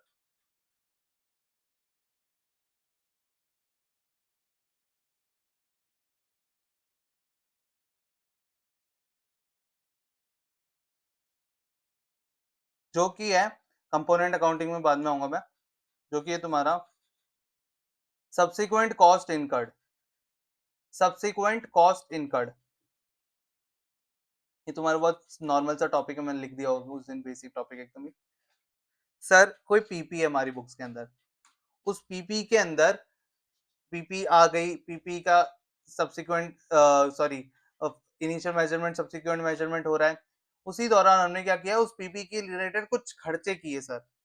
तो सर उस खर्चे को हमें पीएनएल में लेके जाना है, या तुम्हें उस खर्चे जो भी तुमने किए है, ठीक है, वो तुम्हें उस असेट की कॉस्ट में ऐड करना है। तो उसी के रिलेटेड ये टॉपिक है सब्सिक्वेंट कॉस्ट इनकर्ड। अगर तुम्हारा पीपी आने के बाद में भी उसके बाद में तुमने कुछ कॉस्ट इनकर्ड की है रिलेटेड टू दैट पीपी, ठीक है, तो तुम्हें उस खर्चों के साथ क्या करना है वो तुम्हें बता रहा है। Subsequent cost expenditure on an item of PP are classified and account are as follows। किस तरीके से क्लासिफाई होता है? अगर तुमने कोई repairs and maintenance, day to day repairs and maintenance का खर्चा किया है, तो सब हमने पढ़ा है कि जो भी मेंटेनेंस रिलेटेड खर्चे होते हैं, वो तो सर रिकरिंग नेचर के खर्चे, नॉर्मल से खर्चे, ठीक है, ये डे टू डे सर्विसिंग के खर्चे, इसको हम कभी भी अपनी असेट की कॉस्ट में इंक्लूड नहीं करेंगे। तो ये सारा का सारा किधर जाता है सर? पीएनएल में जाता है। ये तो अपन ने पहले भी पढ़ा है। ये तुम्हारा किधर जाता है सर? एक सेकेंड, हाँ।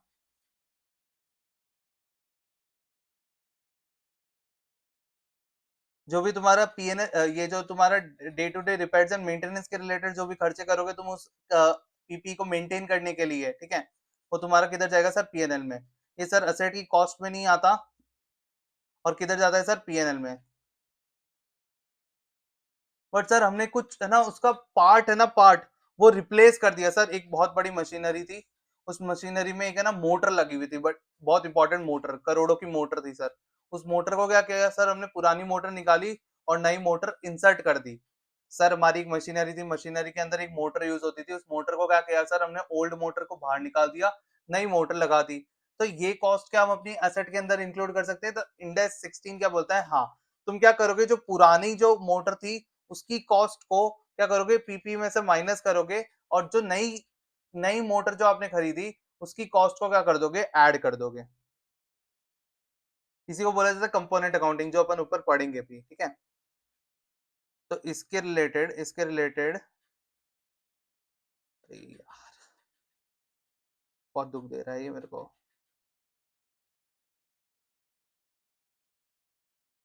इसके रिलेटेड एक एग्जांपल लिख लो, फॉर एग्जांपल, ठीक है। एक मेरी क्या है, सपोज करो एरोप्लेन है, ठीक है।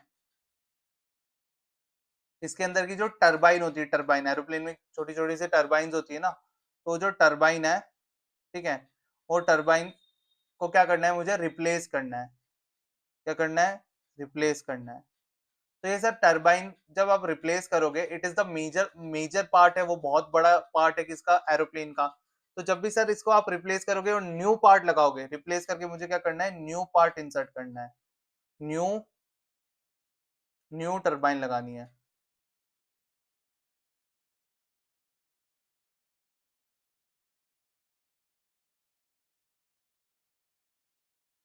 न्यू टरबाइन लगानी है,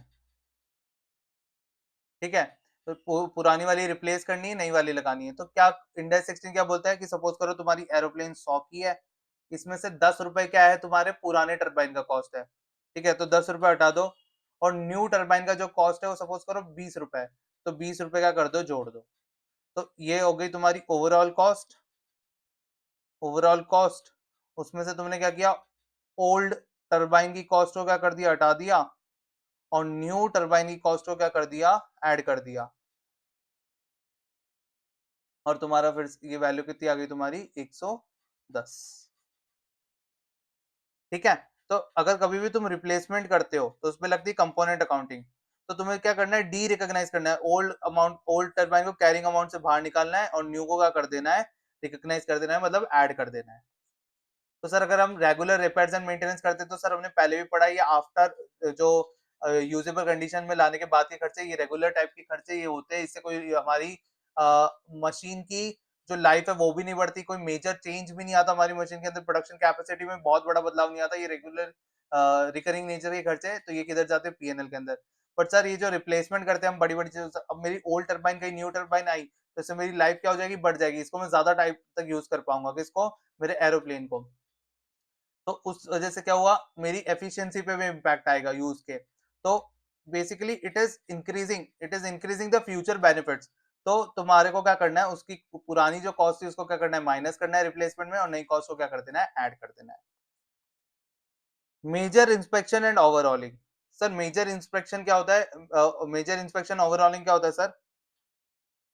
मेजर इंस्पेक्शन ओवरऑलिंग ये बोलता है कि सर जब भी तुमने क्या किया कि उसको पूरा पूरा बहुत बड़ा इंस्पेक्शन करवाने की कॉस्ट है तुम्हारी। जैसे एरोप्लेन के केसेस में क्या होता है कि as per aviation industries rule तुम्हें क्या करना पड़ता है, उसे बार बार उसके एक रेगुलर इंटरवल में बहुत इंस्पेक्शन करवाने पड़ते हैं। और इंस्पेक्शन की वजह से पता चलता है कि तुम्हारी क्या डिफेक्ट्स है, क्या चीजें सही से चल रही है कि नहीं चल रही है। And it is something which is major cost related to that aeroplane. और या तो तुम्हें सर बहुत सारी चीजों को ओवरऑल करवाना पड़ता है, पूरी तरीके से ही बदलना पड़ता है। तो सर जब इस तरह की कॉस्ट इनकर्ड होगी, और ये हमारी ऐसी कॉस्ट है जो हर कुछ सालों में इनकर्ड होती रहती है, तो हम इस तरीके की कॉस्ट को भी क्या करेंगे, इंक्लूड करेंगे अपनी पीपी की कॉस्ट के अंदर। इसका डिटेल में किस तरीके से समझेंगे, ये मैं अभी तुम्हें इसमें कंपोनेंट अकाउंटिंग सिखाऊंगा, तब तुम्हें ये क्लियर हो जाएगा कंपोनेंट अकाउंटिंग के साथ, ठीक है।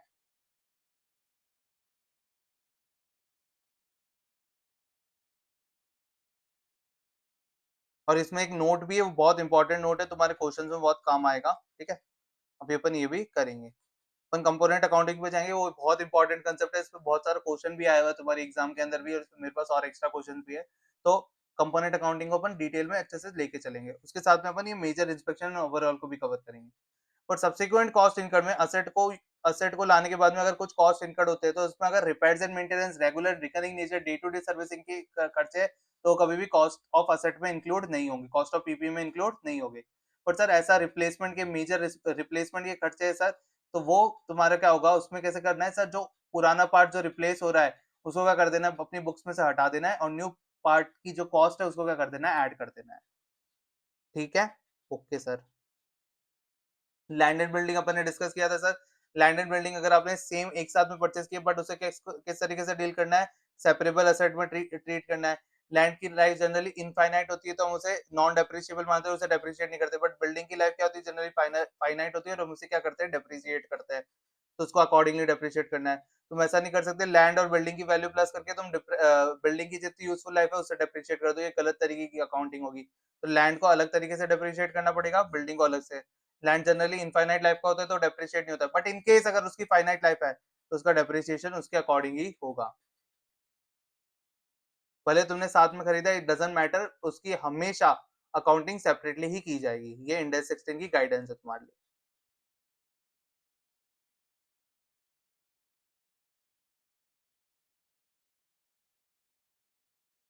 अब अपन पढ़ रहे हैं डेप्रिसिएशन।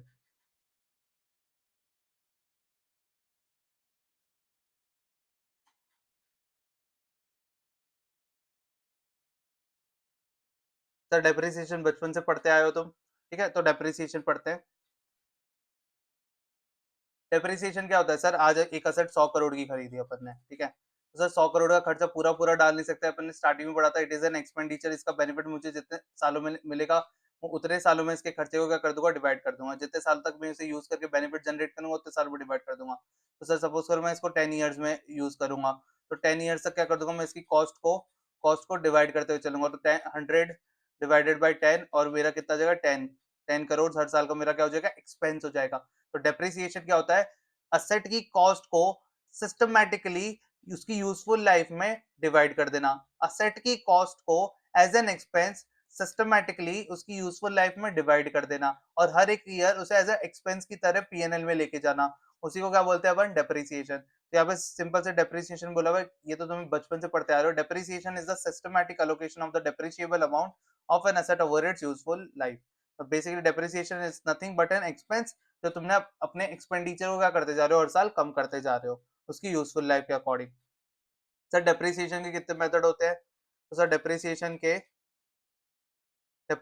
एज पर इंडिया 16 तुम्हारे 3 मेथड बोले गए हैं। सबसे पहला कौन सा है, स्ट्रेट लाइन मेथड। तो तुम लोग को पता है, तो तुम उसकी यूजफुल लाइफ में क्या करते हो, उसके असेट की कॉस्ट को डिवाइड कर देते हो, असेट की कॉस्ट को डिवाइड करके डेप्रिसिएशन क्लेम करता हूँ।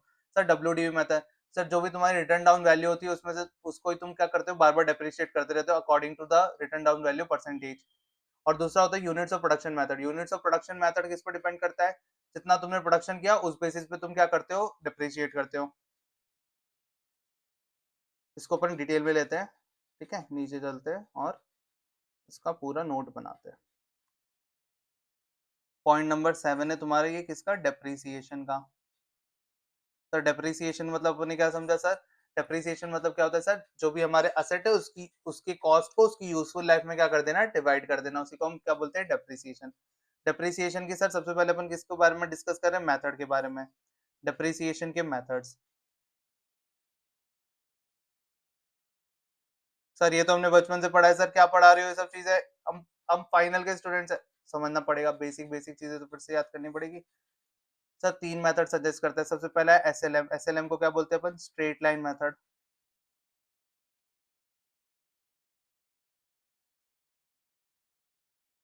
क्या बोलता है सर, जितनी भी उसकी यूजफुल लाइफ है उसकी कॉस्ट को उसी के अकॉर्डिंग क्या कर दो आप, डिवाइड करके अपना डेप्रिसिएशन कैलकुलेट कर लो। तो इसका फॉर्मूला तुमने क्या पढ़ा है sir, cost of asset minus scrap value divided by number of,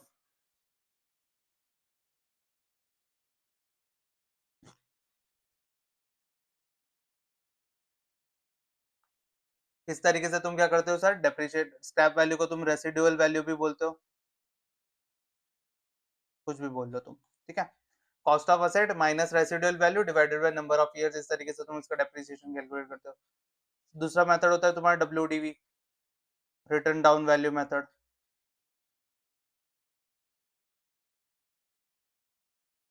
इसमें तुम क्या करते हो सर, इसमें तुम क्या करते हो, एग्जाम्पल, सर जैसे मेरी 1 लाख की एसेट थी और मेरे मैनेजमेंट ने एस्टिमेट बनाया कि 10% का मेरा डेप्रिसिएशन रेट होता है इस एसेट पे जनरली, तो मैंने क्या किया सर, इस पर 10% का, 1 लाख का 10%, 10,000 हुआ, 10,000 का डेप्रिसिएशन कैलकुलेट किया, अब मेरा 90,000 आया।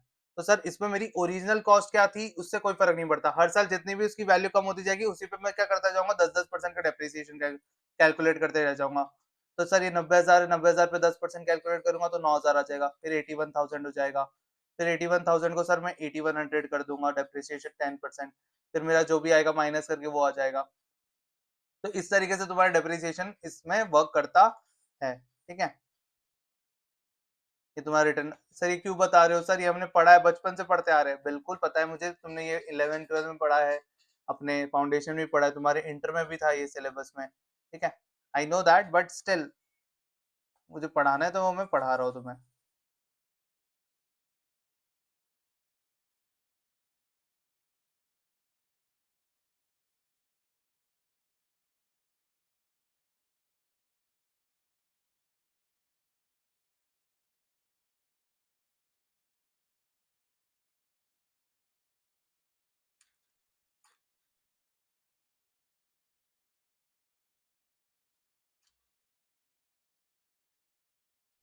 ठीक है, ये तुम्हारा होगा रिटन डाउन वैल्यू मेथड। फिर यूनिट्स ऑफ सम प्रोडक्शन करते थे तुम, units of some of production. Sir जितना में मेरी, सपोज करो एक मशीनरी है तुम्हारी, ठीक है, तुम्हारी मशीनरी है, उसकी कॉस्ट कितनी है 1 लाख, ठीक है, और तुमने उसको क्या करना है, अब तुम्हें 1 लाख की मशीनरी को क्या करना है, डेप्रिशिएट करना है। तो तुमने हर एक ईयर में, ईयर 1, 2, 3, 4 और 5, सर इसमें 10,000 का प्रोडक्शन हुआ, इसमें 15,000 का प्रोडक्शन हुआ, इसमें 20,000 का प्रोडक्शन हुआ, इसमें 30,000 का प्रोडक्शन हुआ, इसमें 40,000 का प्रोडक्शन हुआ, ठीक है। तो तुम क्या करोगे, 1 लाख को 10,000 डिवाइडेड बाई, ठीक है, 10,000 करके डेप्रिसिएशन निकालोगे, फिर 1 लाख डिवाइड 15,000 डिवाइडेड बाई 25,000 करके डेप्रिसिएशन निकालोगे। इस तरीके से तुम क्या करोगे, अपनी सम ऑफ प्रोडक्शन, प्रोडक्शन को बेस बना के तुम अपना क्या करोगे, डेप्रिसिएशन कैलकुलेट करोगे। तो ये तुम्हारा यूनिट्स ऑफ प्रोडक्शन मेथड हो गया। सर इसमें एक इंडेक्स 16 एक चीज बोलता है, क्या बोलता है तुम्हारी इंडेक्स 16, इंडेक्स 16 एक चीज बोलता है, यार पता नहीं क्या हो रहा है आज, इसको इसको देखो, मूड ही खराब हो गया पढ़ाने का। सर मूड खराब मत करो सर, हमें पढ़ना है सर। नोट, कभी भी तुम डेप्रिसिएशन रेवेन्यू बेस्ड नहीं कर सकते। अच्छा मुझे बताओ डेप्रिसिएशन क्या होता है सर, जितना भी आप असेट की यूजफुल लाइफ है उसमें उसको डेप्रिसिएट, मतलब जितना आप यूज कर रहे हो असेट को, उसके अकॉर्डिंग क्या कर रहे हो, डेप्रिसिएट कर रहे हो। सर तो सर क्या अपन रेवेन्यू बेस्ड कर सकते हैं, सर जितना मेरा रेवेन्यू हुआ इस साल का उस बेसिस में मैंने उसका डेप्रिसिएशन कैलकुलेट कर लिया। The answer is no. Index 16 बोलता है भाई कि तुम कभी भी अपने डेप्रिसिएशन को रेवेन्यू बेस्ड डेप्रिसिएशन नहीं बना सकते। मींस तुम्हारा जितना रेवेन्यू हो रहा है हर साल का उस बेसिस पे तुम अपना डेप्रिसिएशन कैलकुलेट नहीं कर सकते। डेप्रिसिएशन हमेशा या तो प्रोडक्शन बेस्ड होगा या तो तुम्हारा डब्ल्यूडीवी और एसएलएम बेसिस पे कैलकुलेट होगा। कभी भी तुम अपना रेवेन्यू बेस्ड डेप्रिसिएशन मॉडल चला सकते नहीं हो, इट इज अगेंस्ट डेप्रिसिएशन। तो revenue based depreciation depreciation method can not be adopted. मतलब सर हम डेप्रिसिएशन रेवेन्यू बेस्ड कभी भी हम डेप्रिसिएशन का मेथड अडॉप्ट कर सकते नहीं है।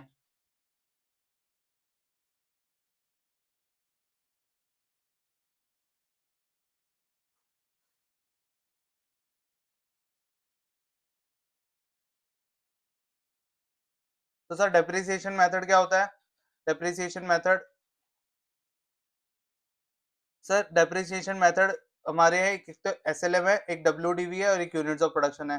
इधर मैंने नोट दिया हुआ है तुम्हें कि सर डेप्रिसिएशन मेथड कभी भी रेवेन्यू जनरेटेड बेस्ड एक्टिविटी पे नहीं हो सकता, वो यूजर एसेट पे ही अप्रोप्रिएट होता है। वो कभी भी मतलब यूज जितना आप कर रहे हो, जितना प्रोडक्शन कर रहे हो उस बेसिस पे कर सकते हो।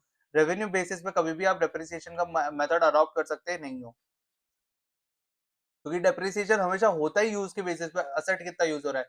तो असेट का use can not be measured in terms of revenue, ठीक है। रेवेन्यू में तो आपका प्रॉफिट जुड़ा हुआ रहता है, सब कुछ जुड़ा हुआ रहता है, वो बहुत सारी चीजें उसमें होती है। आप अपनी कभी भी रेवेन्यू के बेसिस पे कभी भी आप कितनी सेल कर रहे हो क्वांटिटी, सपोज करो मैंने 20,000 बनाई बट मैंने सेल करी 10,000 क्वांटिटी, तो क्या 10,000 क्वांटिटी के अकॉर्डिंग मेरा यूसेज हुआ था मशीनरी का? नहीं सर, बिल्कुल भी नहीं। आपका 20,000 का जितना प्रोडक्शन किया था उस बेसिस पे आपका यूसेज हुआ था। कभी सोल्ड क्वांटिटी के बेसिस पे थोड़ी ना मेरी किसी मशीनरी का यूसेज होता है। तो basically index 16 wants to say that depreciation is related to the usage of asset, ठीक है। तो यूसेज ऑफ पीपी के अकॉर्डिंग आप डेप्रिसिएशन मेथड ले सकते हो, मतलब यूनिट्स ऑफ प्रोडक्शन बेस्ड ले सकते हो। कितनी क्वांटिटी सेल किया, कितना रेवेन्यू आपका हुआ, उस बेसिस पे आप कभी भी अपना डेप्रिसिएशन कैलकुलेट करोगे नहीं। सर ये डेप्रिसिएशन कब लगना चालू होता है किसी भी एसेट को? तो डेप्रिसिएशन हमेशा लगना चालू होता है जब वो अवेलेबल फॉर यूज हो गई। मतलब जब से आप उसे यूज करने, मतलब आप यूज कर रहे हो नहीं कर रहे हो डजंट मैटर, जब से वो आपकी अवेलेबल टू यूज हो गई तब से आप उसके ऊपर क्या करना चालू कर दोगे, डेप्रिसिएशन चालू कर दोगे। भले ही आपकी एसेट आइडल पड़ी है, भले भले ही आपकी एसेट आप यूज नहीं कर रहे हो, but still you will calculate depreciation. Depreciation आपको कैलकुलेट करना पड़ेगा ही पड़ेगा। So depreciation begins when the asset is available for use. That then when it is in the location and condition necessary for it is being capable of operating in the manner intended by the management. मतलब आपको अपने business में किसी भी asset को जिस भी तरीके से यूज करना था, अगर वो यूजेबल कंडीशन में पड़ी हुई है, फिर भले ही आप उसे यूज नहीं करते still you will calculate depreciation. तो डेप्रिसिएशन सर कब से लगना चालू होगा? जब से आपकी मशीनरी, जब से आपकी पीपी, मशीनरी नहीं कोई भी एसेट, पीपी वो यूजेबल कंडीशन में आ जाती है। Still it is not being used, still it is idle, it doesn't matter. आपको हमेशा जब भी आपकी एसेट जिस तरीके से आप यूज करना चाहते थे, मैनेजमेंट उसको जिस तरीके से यूज करना चाहती थी, सर बिल्डिंग यूज करना चाहते थे, एम्प्लॉयज एम्प्लॉयज को एडमिनिस्ट्रेटिंग बिल्डिंग बनाना चाहते थे, उसमें हमारे एम्प्लॉयज बैठ के काम करेंगे। सर बिल्डिंग पूरी तैयार हो चुकी है, पूरी यूज करने लायक बन चुकी है, पर सर एम्प्लॉयज अभी तक हमने रीलोकेट करके उधर लाए नहीं है, तो क्या हम सर डेप्रिसिएशन नहीं लगाएंगे? बिल्कुल लगाओगे। इट डजंट मैटर तुम्हारे एम्प्लॉयज आए है कि नहीं, तो वो बैठ के काम कर रहे हैं कि नहीं, उससे कोई फर्क नहीं पड़ता। तुम्हारी पीपी यूज करने लायक बन गई ना, तो तुम उसपे क्या करोगे? डेप्रिसिएशन कैलकुलेट करोगे।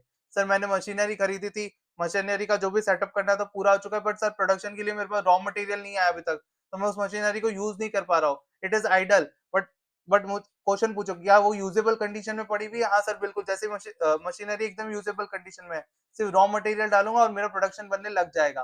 तो if your machinery is usable condition, if your any BP is in usable condition, तो आपको तुरंत उसका डेप्रिसिएशन करना क्या कर देना है? कमेंस कर देना है, चालू कर देना है। सर हम सेसेशन कब करेंगे डेप्रिसिएशन का? डेप्रिसिएशन लगाना बंद कब करेंगे? डेप्रिसिएशन लगाना दो केस में बंद होता है। या तो आपने अपनी असेट को पूरी बुक से सोल्ड कर दिया, सब बुक से ही हट गई, स्क्रैप कर दिया, तो बेच के स्क्रैप कर दिया, यूजफुल लाइफ खत्म हुई, स्क्रैप वैल्यू निकाली, रेसिडुअल वैल्यू पे बेच दिया।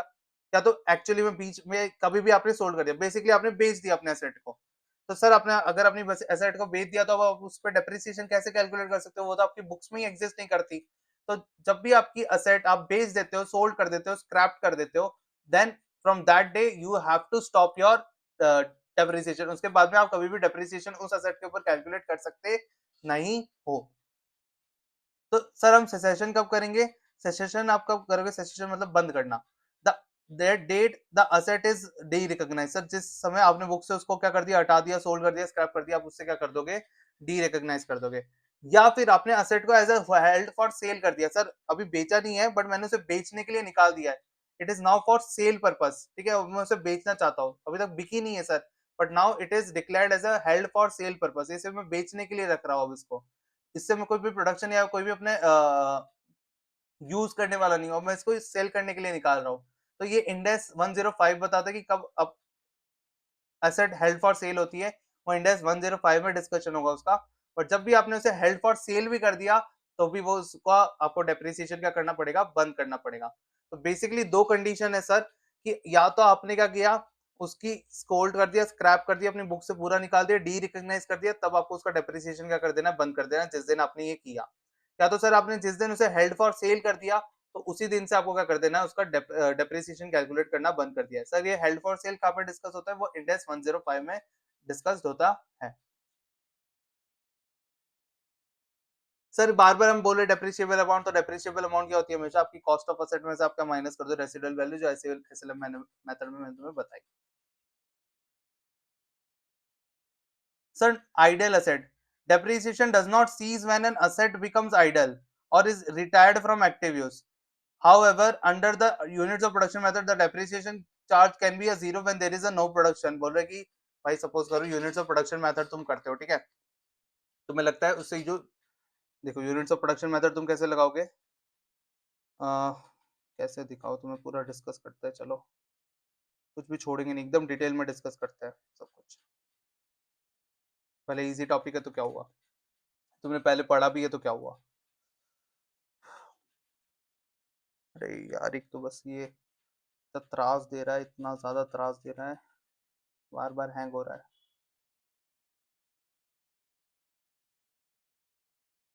सर हमारे डेप्रिसिएशन, डेप्रिसिएशन हम पढ़ रहे हैं।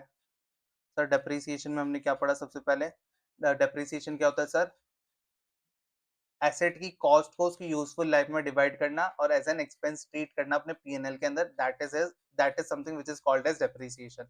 सर डेप्रिसिएशन में हमने सबसे पहले क्या पढ़ा सर? मेथड्स क्या है डेप्रिसिएशन के? तो मेथड्स में हमने तीन मेथड्स पढ़े जो इंडेक्स 16 रिकॉग्नाइज करता है। सर कौन सा है? सबसे पहला एसएलएम। एसएलएम में आप डेप्रिसिएशन कैसे कैलकुलेट करते हो sir? Cost of asset, cost of asset minus आपका रेसिडुअल वैल्यू या स्क्रैप वैल्यू, कुछ भी बोल लो, divide by useful life. Sir दूसरा मेथड हमने पढ़ा सर डब्ल्यूडीवी। डब्ल्यूडीवी मेथड क्या होता है सर, एक परसेंटेज फिक्स होता है डेप्रिसिएशन का, डिपेंड अपॉन मैनेजमेंट एस्टिमेट। क्या परसेंटेज किस पे रखना है वो कभी भी तुम्हें कोई इंडेक्स नहीं बताएगा। अपन ने पढ़ा था सर ये अकाउंटिंग एस्टिमेट होता है, it is not an accounting policy depreciation का परसेंटेज फिक्स करना। तो जो भी आपकी रिटर्न डाउन वैल्यू आती जाएगी, फॉर एग्जाम्पल 1 लाख का था पहले, और आपने 10% डेप्रिसिएशन की रेट सिलेक्ट किया, तो सर पहले 10,000 का डेप्रिसिएशन लगेगा। फिर उसके बाद में सर क्या होगा, 90,000 होगी, फिर 90,000 पे 10% लगेगा तो 9,000 हो जाएगा। फिर सर 81,000 होगा, फिर 81,000 पे 8100 लग जाएगा। इस तरीके से तुम्हारा डेप्रिसिएशन चलता जाएगा। उसके बाद में सर मेथड होता है तुम्हारा यूनिट्स ऑफ प्रोडक्शन वाला। Units of production, sir units of production method क्या होता है सर, सपोज करो मेरी कॉस्ट ऑफ पीपी है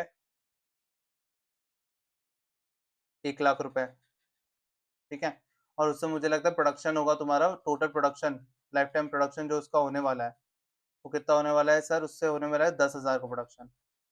तो सर अब मैं इसका डेप्रिसिएशन कैसे कैलकुलेट करूंगा, सपोज करो ईयर 1 पे तुमने जो क्वांटिटी प्रोड्यूस की है, और दूसरा एक और चीज लिखता हूँ ताकि तुम्हें दूसरी बात भी बता दूंगा यहाँ पे, क्वांटिटी सोल्ड। क्वांटिटी प्रोड्यूस जो है तुम्हारी ईयर 1 की वो कितनी है, 1000, और तुम्हारी क्वांटिटी सोल्ड कितनी है, वो तुम्हारी है 500। तो सर मेरा डेप्रिसिएशन किस पे लगेगा, तो इंडेक्स 16 बोलता है भाई तुम डेप्रिसिएशन कभी भी क्वांटिटी सोल्ड मतलब रेवेन्यू के बेसिस पे नहीं लिख सकते। कितना बेचा, it doesn't define your usage of asset. तो यूसेज ऑफ असेट तुम्हें हमेशा प्रोड्यूस से पता चलेगी। तो सर इसका डेप्रिसिएशन कैसे कैलकुलेट करेंगे, डेप्रिसिएशन कैसे, 1 लाख का था वो मेरे को 10,000 की यूनिट्स बना के देता। इस साल मैंने कितनी यूनिट्स बनाई सर, 1000 यूनिट्स बनाई, तो मेरा डेप्रिसिएशन अकॉर्डिंगली कितना आ जाएगा सर, 10,000 आ जाएगा। कितना आ जाएगा, 10,000। तो ये 10,000 मेरा क्या हो गया सर, डेप्रिसिएशन हो गया। सर ईयर 2 में मैंने क्वांटिटी प्रोड्यूस जो की, सर मेरे पास पहले से 500 यूनिट पड़ी थी, उसी एग्जाम को लेके चल रहा हूँ। सर मेरे पास क्वांटिटी प्रोड्यूस मैंने इस साल कुछ भी नहीं की सर, क्योंकि मुझे पता था सर 500 से ज्यादा बिकेगी नहीं, और मेरी 500 ही सोल्ड हुई है। सर मुझे बताओ इस साल का डेप्रिसिएशन कितना होगा सर। क्वांटिटी सोल्ड को तो हम कंसिडर करेंगे ही नहीं सर, रेवेन्यू बेस्ड तो कभी डेप्रिसिएशन हो ही नहीं सकता, क्वांटिटी प्रोड्यूस लेंगे। तो तुम्हारे इधर का डेप्रिसिएशन कितना हो जाएगा, 1 लाख डिवाइड बाई 10,000, ठीक है, इंटू 0। तो ये तुम्हारा कितना हो गया, 0 आ जाएगा। इस साल का डेप्रिसिएशन तुम्हारा कितना हो जाएगा सर, 0 हो जाएगा। तो basically what I want to say is कि तुम्हारा तुम्हारा हमेशा जो डेप्रिसिएशन है, ठीक है, तुम इसको दूसरे तरीके से भी कैलकुलेट कर सकते हो। जैसे 1 लाख में से 10,000 माइनस किया, 90,000 बचा, 90,000 को डिवाइड करते तुम 99,000 से, ऐसे करते। हाँ,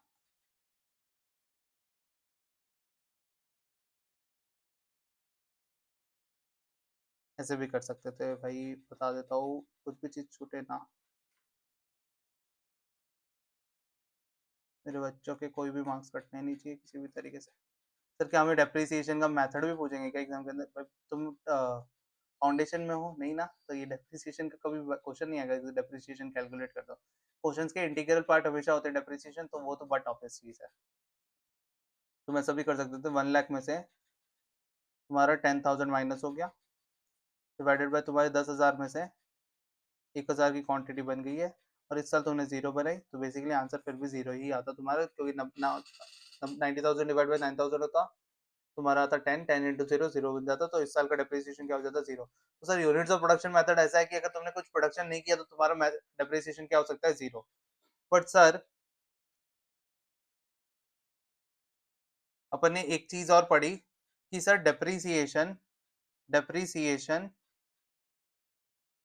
डेप्रिसिएशन सर हमारा कब से लगना चालू होगा, when it is available for use.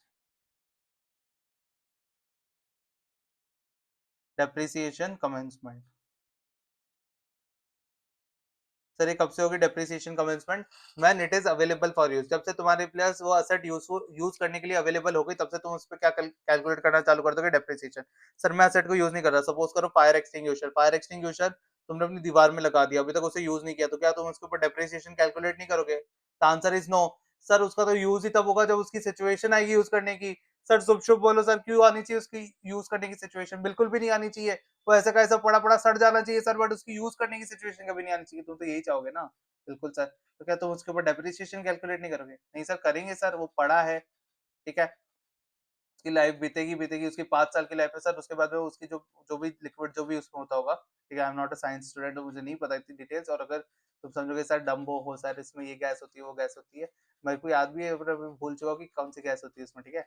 तो तुम्हारा वो जब भी अवेलेबल फॉर यूज हो गया कोई भी एसेट, तो फॉर एग्जांपल सर मशीनरी मेरे पास अवेलेबल फॉर यूज हो गई, बट रॉ मटेरियल नहीं है सर, रॉ मटेरियल नहीं है, तो मैं उसके अंदर से प्रोडक्शन नहीं कर पा रहा, तो क्या वो सर उसका डेप्रिसिएशन नहीं होगा? बिल्कुल कैलकुलेट होगा डेप्रिसिएशन, अगर तुम डब्ल्यूडीवी एसएलएफ मेथड लेते हो बिल्कुल डेप्रिसिएशन कैलकुलेट हो जाएगा इसका, कोई भी दिक्कत की बात नहीं है। तो जब भी तुम्हारी एसेट अवेलेबल फॉर यूज हो गई, तुम्हें उसका डेप्रिसिएशन कैलकुलेट करना है, क्योंकि डेप्रिसिएशन ये नहीं देखता कि कब तुमने उसे यूज करना चालू कर दिया, कब कब तुम्हारा अगर असेट आइडल भी रही, आइडल भी मतलब सर तुम इसे यूज भी नहीं कर रहे हो, ऐसे की ऐसी पड़ी है, तब भी तुम उस पे क्या लगाओगे? डेप्रिसिएशन लगाओगे। सर डेप्रिसिएशन लगाना बंद कब करेंगे? सेसेशन ऑफ डेप्रिसिएशन कब करेंगे सर? सेसेशन ऑफ डेप्रिसिएशन कब करते हैं सर हम? सेसेशन ऑफ डेप्रिसिएशन दो केस में करते हैं। सबसे पहला, जब तुमने असेट को क्या कर दिया, asset asset is sold basically, या तो स्क्रैप कर दी तुमने, ठीक है, एसेट सोल्ड कर दिया, स्क्रैप कर दी, बुक से बाहर निकाल दी, तो वो क्या हो जाएगा? तुम तब बुक्स में बची ही नहीं, अब कैसे डेप्रिशिएट कैलकुलेट करोगे? तो लॉजिकल है। या तो फिर तुमने हेल्ड फॉर सेल कर दिया, सर ये हेल्ड फॉर सेल हम किधर पढ़ेंगे? ये हेल्ड फॉर सेल पढ़ोगे तुम इंडेक्स 105 में। तो सर अगर इंडेक्स 105 के अंदर उससे तुमने हेल्ड फॉर सेल डिक्लेयर कर दिया है, तो तब तब उसके ऊपर डेप्रिसिएशन कैलकुलेट करना तुम्हें तुरंत के तुरंत क्या करना पड़ेगा? बंद करना पड़ेगा। तो ये दो ही कंडीशन है जहाँ पे तुम्हें सेसेशन करना पड़ता है किसका? डेप्रिसिएशन का। तो इसी के साथ अपना डेप्रिसिएशन का डिस्कशन भी क्या हो जाता है? खत्म हो जाता है। बहुत बेसिक बेसिक डिस्कशन है, इस पे ज्यादा लॉजिकल, तो मैं अचानक से लग रहा होगा सर ये इतना इजी कैसे हो गया है, इतनी इतनी नॉर्मल बात कैसे करने लग गए हो आप? ऑब्वियस बात है, क्योंकि ये ऑब्वियस एकदम ऑब्वियस चीज है। सर हमने एक रेसिडुअल वैल्यू के बारे में पढ़ा, सर ये रेसिडुअल वैल्यू क्या होती है? रेसिडुअल वैल्यू कुछ नहीं होती, तुम्हें बताओ क्या होती है रेसिडुअल वैल्यू? बचपन से पढ़ते आ रहे हो, तुम मुझे बताओ, मन में सोचो क्या होते हैं। सर रेसिडुअल वैल्यू क्या होती है सर? सर जितनी यूजफुल लाइफ है उसके बाद में अगर वो एसेट जो भी बिक के वैल्यू मिल जाएगी, वो हमारी रेसिडुअल वैल्यू, स्क्रैप वैल्यू है सर। एसेट यूज किया 10 साल, 10 साल के बाद में भी सर उसे 5,000 रुपए मिल जाएगी, तो वो 5,000 रुपए जो मिलने वाले सर, वही हमारी क्या है? रेसिडुअल वैल्यू है। तो वही चीज तुम्हारे यहाँ पे डील करता है, residual value is an estimated amount. क्या सर ये गारंटी है मिलेगी? नहीं सर, ये एक एस्टिमेशन है, कितना मेरे को मिलेगा, क्या हो सकता है इससे कम भी मिल सकता है, ज्यादा भी मिल सकता है। और जो भी तुम्हारा सर, क्या हम ये रेसिडुअल अमाउंट को चेंज कर सकते हैं? हाँ बिल्कुल, अपन ने पढ़ा है सर, इंडेक्स 8 के अकॉर्डिंग, इंडेक्स 8 के अकॉर्डिंग हम कभी भी रेसिडुअल वैल्यू को चेंज कर सकते हैं, और उसका चेंज हमेशा कैसा होगा? प्रोस्पेक्टिव होगा। सर हम यूजफुल लाइफ को भी कभी भी चेंज कर सकते हैं, और उसका चेंज हमेशा क्या होगा? प्रोस्पेक्टिव होगा। सर हम रेट ऑफ डेप्रिसिएशन कभी भी चेंज कर सकते हैं, उसका चेंज कैसा होगा? सर प्रोस्पेक्टिव होगा। ये सारे के सारे हमारे एस्टिमेट है सर, हम इसे कभी भी चेंज कर सकते हैं। Sir selection of any depreciation method, it might be an accounting policy because it is being mentioned in index, कि तुम ये सारे मेथड ले सकते हो, बट सर उसको चेंज करना, बार बार चेंज करना, एक मेथड से दूसरी तरफ जाना, it is considered as an change in accounting estimate. ये सारी चीजें सर हमने कहा पढ़ी थी? इंडेक्स 8 के अंदर पढ़ी थी। तो इंडेक्स 8 नहीं देखा तो ये थोड़ा थोड़ा दिक्कत कुछ नहीं होगी, समझ में आ जाएगा, बट इंडेक्स 8 पढ़ लेना भाई। Residual value is an estimated amount that an entity would currently obtain from the disposal of the asset. Sir जो भी तुम असेट को बेच के पैसे निकाल सकते हो, वो तुम्हारी क्या हो गई? Residual value. After deducting from the cost of disposal, cost of disposal क्या होता है सर? मेरे को बेचने के लिए 10,000 रुपए लगे, बेच के कितने मिलेंगे? 10,000। बट सर मैं भंगार वाले को बुलाऊंगा, उसको ट्रांसपोर्ट करवाऊंगा, या तो खुद से भेजूंगा, तो उसमें सर मेरा 1,000 रुपए का खुद का खर्चा भी हो जाएगा, तो बेसिकली तुम्हें 9,000 रुपए मिलेंगे ना। सर असेट थी, असेट को बेच के मेरे को पता है 10,000 रुपए मिलेंगे, बट सर उसे बेचने के लिए मुझे कुछ खर्चे भी करने पड़ेंगे सर, मेरे को ट्रांसपोर्टेशन का कुछ खर्चा करना पड़ेगा, या कुछ और चीजें करनी पड़ेगी। तो सर जो भी आपको खर्चा भी करना पड़ेगा, तो वो आपको क्या कर देना है? नेट कर देना है। 10,000 रुपए मिलते, 1,000 का खर्चा किया, तो बेसिकली तुम्हें 9,000 रुपए मिले ना।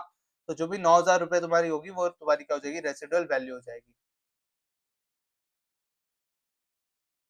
If the residual value of the asset increases to an amount equal or to or greater than the asset carrying amount, the asset charge depreciation is zero until its residual sir ऐसा हो रहा है कि sir जो residual, जैसे residual value sir मेरे को तो जो भी होती है, जो मिलेगी वो मैं रख लिया, बट सर रेसिडुअल वैल्यू अगर ज्यादा है, किससे ज्यादा है सर? कैरिंग अमाउंट से। कैरिंग अमाउंट मेरी 5,000 है, और रेसिडुअल मेरी भी 5,000 है, या कैरिंग अमाउंट मेरी 7,000 है सर। तो जब तक रेसिडुअल वैल्यू कम नहीं हो जाती, तब तक तुम उसके ऊपर डेप्रिसिएशन कैलकुलेट करोगे नहीं। ये बहुत बेसिक सा पॉइंट है, तुम इसे याद भी रखोगे तो चलेगा।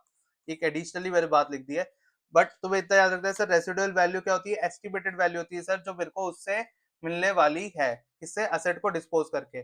सर डिस्पोजल के टाइम पे अगर कोई खर्चे लगेंगे तो वो तुम्हें क्या करना है, रेसिडुअल वैल्यू से एडजस्ट करना है और नेट रेसिडुअल वैल्यू को ही हमेशा क्या करना है, कॉस्ट ऑफ असेट से माइनस करके डेप्रिसिएशन अकॉर्डिंगली अगर रेसिलव मेथड फॉलो कर रहे हो तो उसे लेना है। सर यूज़फुल लाइफ क्या होती है सर? ये भी बहुत बेसिक सी बात है, यूज़फुल लाइफ क्या होती है? यूज़फुल लाइफ होती है सर, तुम्हारा जो कितने पीरियड तक तुम उसको एंटिटी अवेलेबल फॉर यूज़ है तुम्हारे लिए, जितने टाइम तक तुम उस एसेट को यूज़ कर पाओगे, वो तुम्हारी क्या होती है, उसकी यूज़फुल लाइफ होती है। या तो तुम उससे प्रोडक्शन कर पाओगे या यूनिट्स जो भी प्रोड्यूस कर पाओगे, वो उस एसेट की बदौलत वो सारी की सारी तुम्हारे यूज़फुल लाइफ के अंदर कंसिडर की जाएगी। सर जैसे फॉर एग्ज़ाम्पल 1 लाख की मेरी एसेट थी और 10,000 यूनिट पे बना पाऊँगा। तो जब तक 10,000 यूनिट्स नहीं बच जाते तब तक मेरी उसकी यूज़फुल लाइफ ज़िंदा रहेगी, उसके बाद में क्या हो जाएगी, खत्म हो जाएगी। सर यूज़फुल या तो फिर मेरी एसेट थी उसकी 10 इयर्स लाइफ थी, तो सर 10 इयर्स लाइफ मेरी क्या होगी, उसकी यूज़फुल लाइफ हो गई। सर एक का कम ज़्यादा हो सकती है, बिल्कुल हो सकती है, इट इज़ एन एस्टीमेट, ये कभी भी चेंज हो सकता है। सर यूज़फुल लाइफ उसकी इकोनॉमिक लाइफ से कम हो सकती है, मतलब सर उसकी शायद इकोनॉमिकल लाइफ शायद उस एसेट की ज़्यादा हो सर, इकोनॉमिकली जनरली उसकी लाइफ बहुत ज़्यादा हो, बट मेरे बिज़नेस के अकॉर्डिंग उसकी यूज़फुल लाइफ सर कम हो सकती है क्या? बिल्कुल हो सकती है। यूज़फुल लाइफ और इकोनॉमिक लाइफ चेंज किसी एसेट की, किसी मशीनरी की यूज़फुल लाइफ शायद 10 इयर्स हो, बट वो मेरे बिज़नेस के अंदर जितनी यूज़फुल होगी सर वो 4 इयर्स के लिए ही होगी। 10 साल तक तो मैं उसको यूज़ करूँगा भी नहीं सर। तो जितनी भी तुम्हारी यूज़फुल लाइफ है तुम्हें हमेशा वो ही कंसिडर करनी है, उसकी इकोनॉमिक लाइफ, उसकी एक्चुअल लाइफ कितनी होती है उसे कंसिडर करना नहीं है। एक्चुअल लाइफ डज़न्ट मैटर, तुम्हारे बिज़नेस में वो कितनी यूज़ हो पाएगी वही मैटर करता है। इसलिए हमेशा अपन उसे यूज़फुल लाइफ बोलते हैं and this usefulness depends upon your business conditions. Business में जितने टाइम तक यूज़फुल होगी, तब तक के लिए ही मैं उसे क्या करूँगा, डेप्रिशिएट करूँगा, भले उसकी इकोनॉमिक लाइफ है, उसकी जो एक्चुअल लाइफ है वो उससे ज़्यादा हो सकती है। तो ये पॉइंट थोड़ा इंपॉर्टेंट है, ये याद रखना कि सर इकोनॉमिक लाइफ से कम यूज़फुल लाइफ हो सकती है। ज़रूरी नहीं है। इकोनॉमिक लाइफ 10 साल हो सकती है और मेरी यूज़फुल लाइफ मेरे बिज़नेस के अकॉर्डिंग शायद 4 इयर्स, 4 इयर्स ही हो। तो इट कैन हैपन।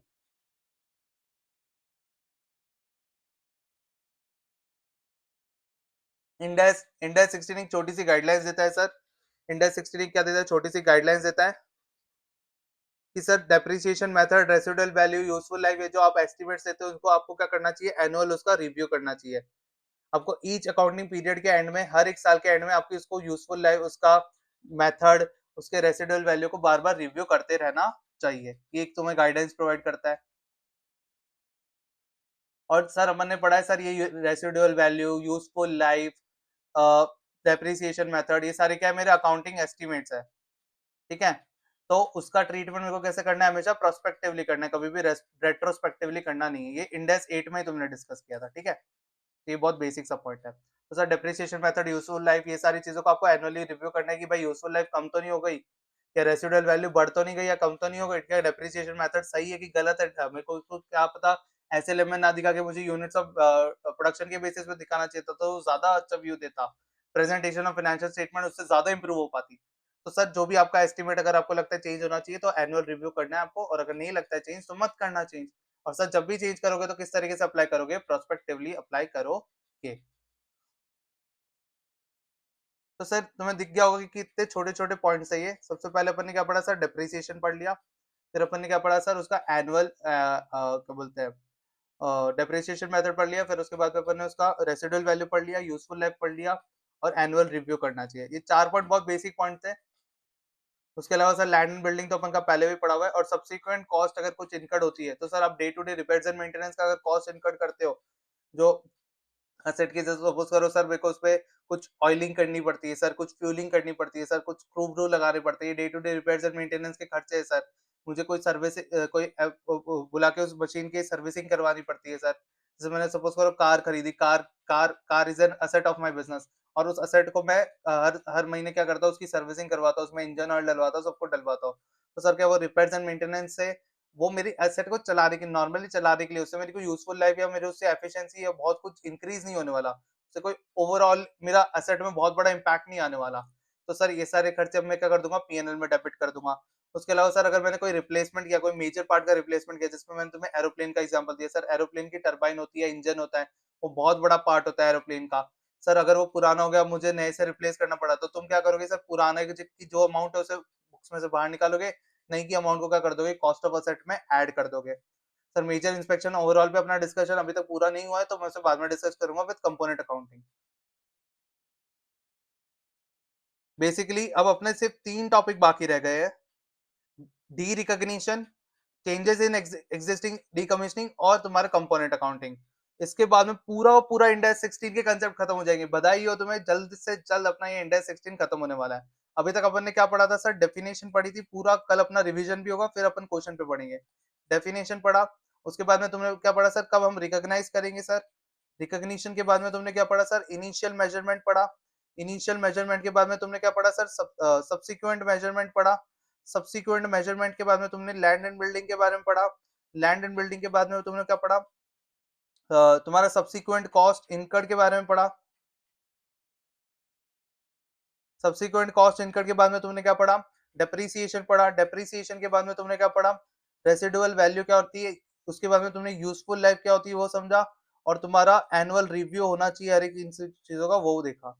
अभी तक अपनी इतनी सारी चीजें हो चुकी है। अब सर क्या बाकी है? कंपोनेंट अकाउंटिंग बाकी है, डी रिकॉग्निशन बाकी है, और डी कमीशनिंग लाइबिलिटी जो अपन ने स्टार्टिंग में पढ़ा था, provision for D commissioning liability. ये सारी provision for D commissioning liability, D commissioning और तुम्हारा साइट रिस्टोरेशन, ठीक है। तो ये सारी चीजों के ऊपर एक छोटा सा डिस्कस बाकी है, वो अपन का कल हो जाएगा। तो आज के लेक्चर के लिए मैं यहीं पे समाप्त करता हूँ अपना लेक्चर। मिलते कल के वीडियो में, कल के लेक्चर में।